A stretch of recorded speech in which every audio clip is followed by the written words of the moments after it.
లేఖన భాగంలో నుండి లేవియా కాండము 26వ అధ్యాయము 2వ వచనాన్ని చదువుకుందాం. లేవియా కాండము 26వ అధ్యాయము 2వ వచనాన్ని మనం చదువుకుందాం.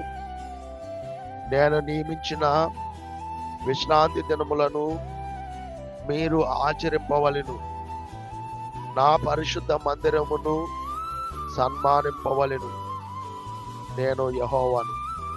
ఈ పరిశుద్ధ వాక్యము దేవుడు మన వెనుకడులో దీవించి ఆశీర్వదించి ఫలింపచేయునుగాక. ఆమేన్. ప్రభునందు ప్రియమైన దేవుని బిడ్డలారా, ఈ ఉదయకాల సమయంలో దేవుని వాక్యం ద్వారా దేవుడు మనతో మాట్లాడుతున్నటువంటి విషయాన్ని మనం ఆలోచన చేసినట్లయితే, ఆనాడు ఇశ్రాయేలీయులకు దేవుడు చెప్పినటువంటి మాట ఏంటంటే, నేను నియమించిన విశ్రాంతి దినములను మీరు ఆచరింపవలెను అని చెబుతూ, నా పరిశుద్ధ మందిరమును సన్మానింపవలెను. వీళ్ళ పరిశుద్ధ మందిరాన్ని సన్మానించాలి అనేటువంటి మాట మాట్లాడడం జరిగింది. మందిరాన్ని సన్మానించడం అంటే అర్థం ఏంటి? నా పరిశుద్ధ మందిరాన్ని మీరు ఏం చేయాలంటే సన్మానించవలెను, నేను యెహోవాను. ఈ మాట చెప్తుంది ఎవరంటే యెహోవాను అనేటువంటి మాట చెప్పడం జరిగింది. సన్మానించటము అని అంటే గౌరవపరచడం. రెండోది ఆ గొప్పతనాన్ని ప్రచురించడం. ఇప్పుడు ఒక వ్యక్తిని సన్మానించడం అంటే, లేకపోతే ఎదరికి తీసుకొచ్చి శాలువా కప్పడం. ఇప్పుడు మందిరానికి శాలువా కప్పగలమంటే మనం కప్పలేము. కాబట్టి దాన్ని మందిరమును సన్మానించడం అంటే, మందిరాన్ని ఏం చేయాలని అంటే ఆ గౌరవపరచాలి, గౌరవంగా చూడాలి. మందిరం ఇంత గొప్ప మందిరము ఈ ప్రాంతంలో ఉంది అని అంటే, మనము ఏం చేయాలని అంటే ఈ మందిరాన్ని గౌరవించాలి. రెండోదిగా సన్మానించడం అంటే మందిరానికి ఉన్నటువంటి గొప్పతనాన్ని గుర్తించాలి, ఆ గొప్పతనాన్ని ప్రచురించాలి. ఆ మాట చెప్తున్నాడు అన్నమాట. నా పరిశుద్ధ మందిరమును సన్మానించుము అని మాట్లాడుతున్నాడంటే, ఒకటి గౌరవాన్ని ప్రదర్శించాలి. రెండు, ఆ మందిరం యొక్క గొప్పతనాన్ని మనం ఏం చేయాలంటే దాన్ని ప్రచురం చేయాలి, లేదా ఆ గొప్పతనం గురించి మాట్లాడాలి. అప్పుడు ఆ మందిరాన్ని మనం ఏం చేసినట్లంటే సన్మానించినట్లు అవుతుంది. ఈ మందిరం యొక్క గొప్పతనం ఏంటి అనేది మనం ఆలోచన చేసినట్లయితే, లేదా ఆనాడు ఉన్నటువంటి మందిరాల యొక్క గొప్పతనము ఏంటి అనేది మనం పరిశీలన చేస్తే, చూడండి, పరిశుద్ధ లేఖనములో నుండి దినవృత్తాంతాల గ్రంథము 2వ గ్రంథము 6వ అధ్యాయము 24వ వచనం. ఒక మందిరం యొక్క గొప్పతనం ఏంటి అనేది మనం ఆలోచన చేస్తే, దినవృత్తాంతాల 2వ గ్రంథము 6వ అధ్యాయం 24వ వచనం మనం చదివితే, నీ జనులైన ఇశ్రాయేలీలు నీ దృష్టి ఎదుట పాపము చేసిన వారై తమ శత్రువుల బలమునకు నిలువలేక పడిపోయినప్పుడు వారిని యొద్దకు తిరిగి వచ్చి నీ నామము ఒప్పుకునిన ఈ మందిరమునందు నీ సన్నిధిని ప్రార్థించి విన్నపము చేసిన ఎడల ఆకాశమందు నీవు విని నీ జనులైన ఇశ్రాయేలీయులు చేసిన పాపములను క్షమించి వారికిని వారి పితరులకును నీవిచ్చిన దేశమునకు వారిని మరలా రప్పించదువుగాక. చూడండి, ఎవరైనా శత్రువులు గనక దాడి చేసినప్పుడు, ఆనాడు ఎక్కువగా శత్రువులు దాడి చేసేవారు. శత్రువులు దాడి చేసినప్పుడు అప్పుడు ఒకవేళ వారు పాపం చేసి తమ శత్రువుల బలమునకు ఒకవేళ నిలవలేక, అంటే పాపం వలన శత్రువు బలముకు నిలవలేకపోతే వారు ఓడిపోయినప్పుడు, అప్పుడు చూడండి, చాలా మంది యుద్ధానికి వెళ్ళినప్పుడు ఓడిపోయినప్పుడు ఒక సందర్భంలో ఫిలిష్తీయులు ఇశ్రాయేలీయులు యుద్ధానికి వెళ్ళినప్పుడు ఓడిపోయినప్పుడు ఇదిగో మందసం లేదు కనుక ఓడిపోయామని వారు యుద్ధంలోనికి ఏం తీసుకెళ్తారంటే మందసాన్ని తీసుకెళ్తారు. అలాగే ఇక్కడ ఏమని మాట్లాడుతున్నాడనంటే, ఒకవేళ ఇదిగో ఇశ్రాయేలీయులు దృష్టి ఎదుట పాపం చేసి చేసిన వారై తమ శత్రువుల బలమునకు నిలువలేకపోయినప్పుడు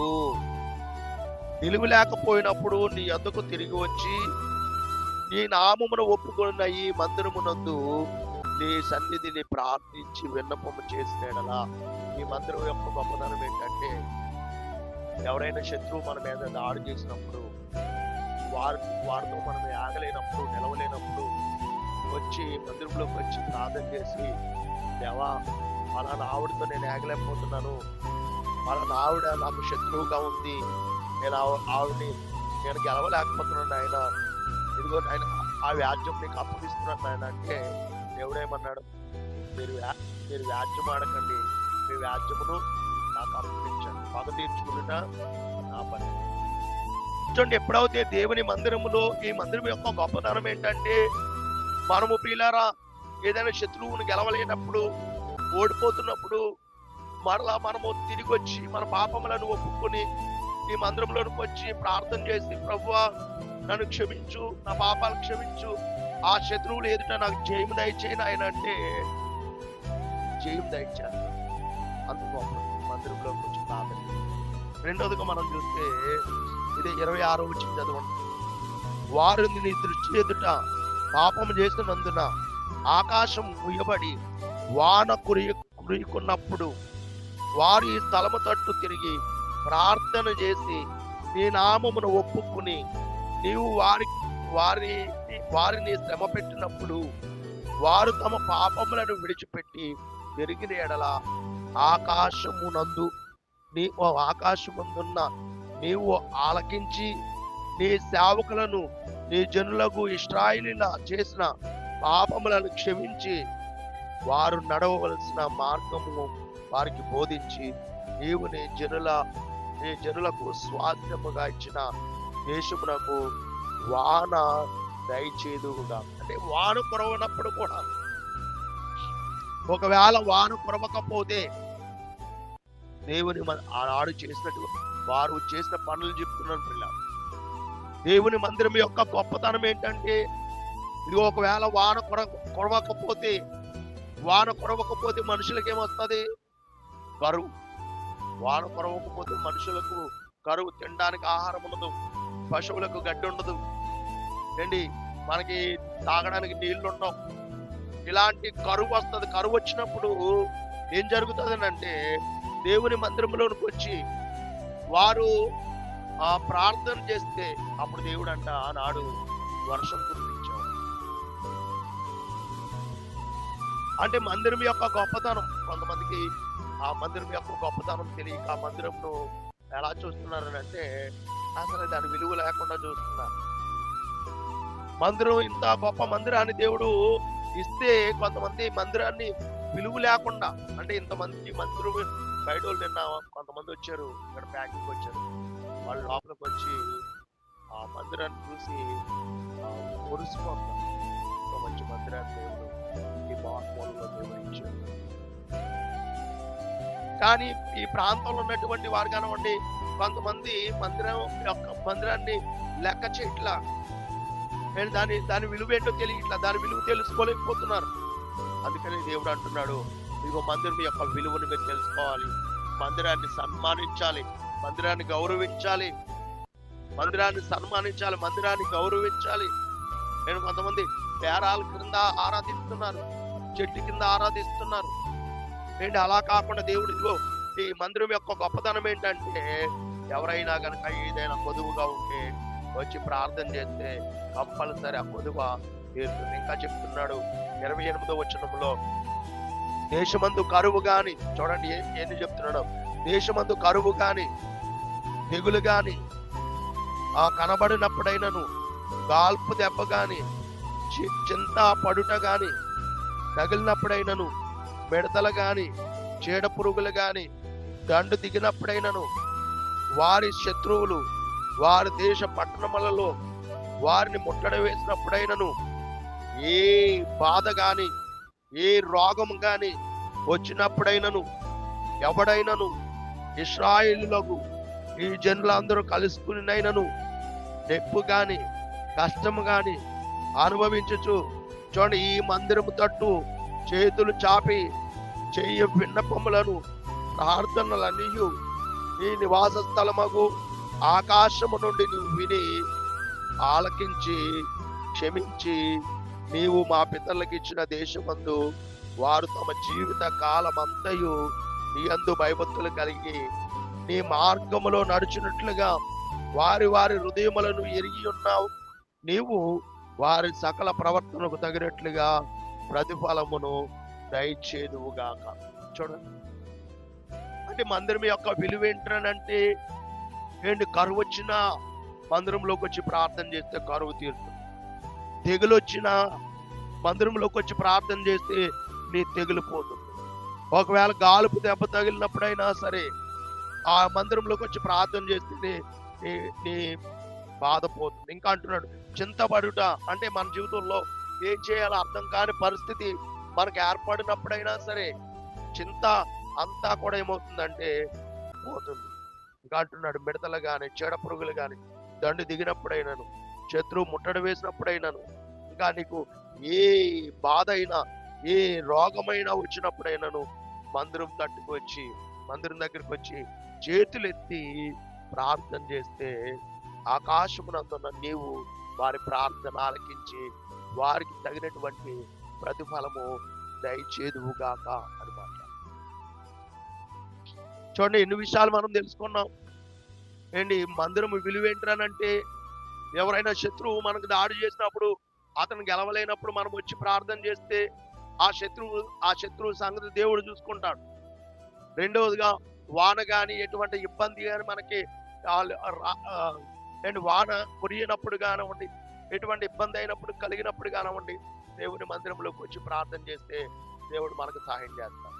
మూడవదిగా మనం చూస్తే ఆయన అంటున్నాడు, కరువు కానీ తెగులు కానీ గాల్పు దెబ్బ కానీ చింతపడు కానీ చీడ పురుగులు కానీ అలాగే లేకపోతే ఇంకా మిడతలు కానీ, ఇంకా అంటున్నాడు ఏ బాధ కానీ ఏ రోగము కానీ ఏ నొప్పి కానీ ఏ కష్టం కానీ వస్తే మందిరం వైపు చేతులు ఎత్తి ప్రార్థన చేస్తే, దేవా ఇదిగో తండ్రి, ఈ స్థితిలో నేనున్నానయ్యా, ఈ బాధలో నేనున్నాను, ఈ కష్టం నాకు తీర్చునైనా అంటే కంపల్సరిగా జ్ఞానం కొనువైనప్పుడు కూడా సొలొమోను ఏం చేశాడు?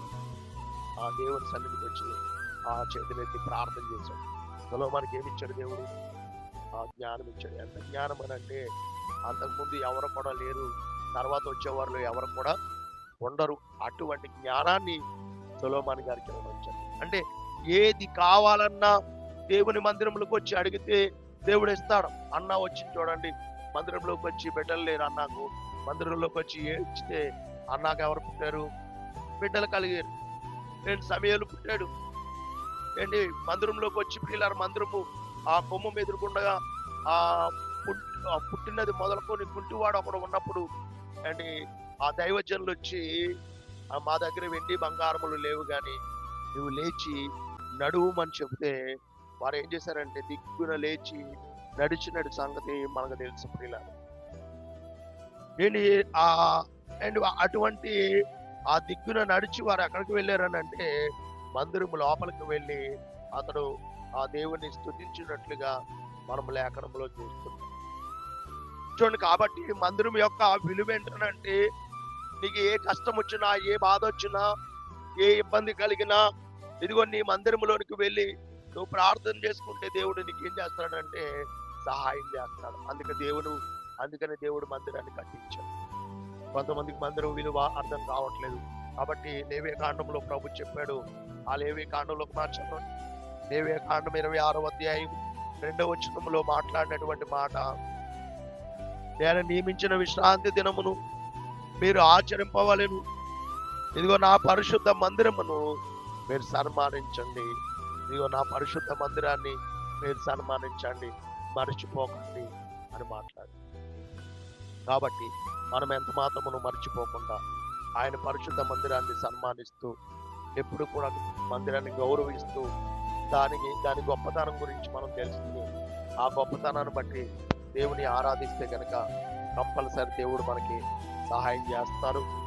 ఏ కష్టమైన ఏ నష్టమైన వచ్చి మందిరంలోకి వచ్చి ప్రార్థన చేస్తే కన్నీరు కార్చి విలపించి రోధించి ప్రార్థన చేస్తే దేవుడు మనకు సహాయం చేస్తాడు.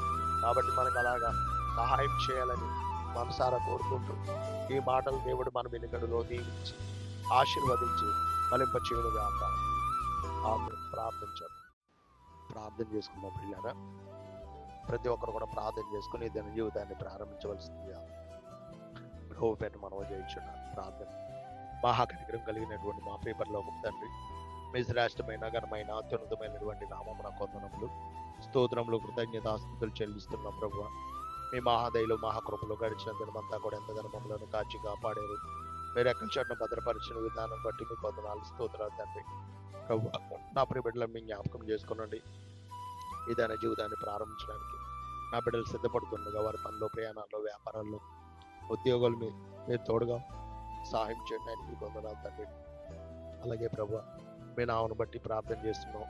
నేను నా ప్రియ బిడ్డలు ఉదయాన్నే లేచి నేను వలలో వేసుకుని పట్టుబడి వెళ్ళే బిడ్డలు, ఫ్యాక్టరీకి వెళ్ళే బిడ్డలు, పెయింటింగ్కి వెళ్ళే బిడ్డలు, నావీ పనికి వెళ్ళే బిడ్డలు, రైల్వే పనికి వెళ్ళే బిడ్డలు, ఐరన్ పనికి వెళ్తున్న వారు, కంపెనీకు, ఫ్యాక్టరీకు, హాస్పిటల్స్కి, ఉద్యోగాలకు, వ్యాపారాలకు, ఎలక్ట్రిషన్ పనికి, వర్కింగ్ పనికి, అలాగే డ్రైవింగ్కి వెళ్తున్నటువంటి బిడ్డలు ఉన్నారు. వారందరూ కూడా మీరు జ్ఞాపకం చేసుకునండి. వారి పనులు, ప్రయాణాల్లో మీరు తోడుగా ఉండి సాయం చేయండి ఆయన.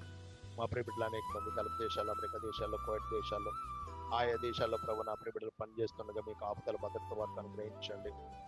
అలాగే నా ప్రియ బిడ్డలు నేను చేపల చెర్ల మీద, రేలు చెర్ల మీద కావాలంటున్నటువంటి బిడ్డలు ఉన్నారు. నేను చెర్ల మీద కావాలంటున్నది మీకు కాపుదల భద్రత వారికి అనుగ్రహించండి. వారి పనులు, ప్రయాణాల్లో మీరు తోడుగా ఉండి సహాయం చేయండి. నాయన తండ్రి జన జీవితంలో నాయన ఎవరికి ఎటువంటి ఇరుకులు ఇబ్బందులు లేకుండా, శోధనకు సమస్యలు లేకుండా నా ప్రియ బిడ్డలు అందరూ కూడా సురక్షితంగాను, ఆరోగ్యకరంగా, ఆశీర్వాదకరంగా ఉండే భాగ్యంగా ఇచ్చింది. అలాగే నేను ఎవరైతే నేను బలహీనంగా ఉన్నారో బలహీనంగా ఉన్న బిడ్డలను బలపరచండి. మంచి ఆరోగ్యం వారికి అనుగ్రహించండి. ఎవరైతే బిడ్డలు లేక బాధపడుతున్నారు వారి గర్భాలు పెంచి జీవన గల బిడ్డలను ప్రభావ బిడ్డలకు అనుగ్రహించండి. ఎవరైతే గర్భిణీ స్త్రీలుగా ఉన్నారో వారందరూ కూడా జ్ఞాపకం చేసుకొని తగిన కాలంలో సులువైన కాలంలో ప్రభు నా ప్రియ బిడ్డలకు అనుగ్రహించండి. అలాగే ఈ పరిచయలో పాల భాగస్థులైన ప్రతి ఒక్కరిని కూడా మీరు దీవించి ఆశీర్వదించి బలపరచమని బిడ్డలందరూ మీ చేతులకు అప్పగించుకుంటున్నాం. ఈ పునరుద్ధాన దినములో మేమందరం కూడా నేను మీ నామాన్ని స్తుతిస్తూ గణపరుస్తూ ఆరాధించడానికి నాయన ఎటువంటి ఇబ్బంది లేకుండా సహాయం చేయమని బిడ్డలందరూ మీ చేతులకు అప్పగించుకుంటున్నాం. యేసు పరిశుద్ధ నామములో ప్రతిమాలు వేడుకుంటున్నాం తండ్రి. ఆమేన్. తండ్రి దేవుని ప్రేమ కుమారుడైన యేసుక్రీస్తు వారి కృప పరిశుద్ధాత్మ నుండి ఆ సహవాసం కాపుదల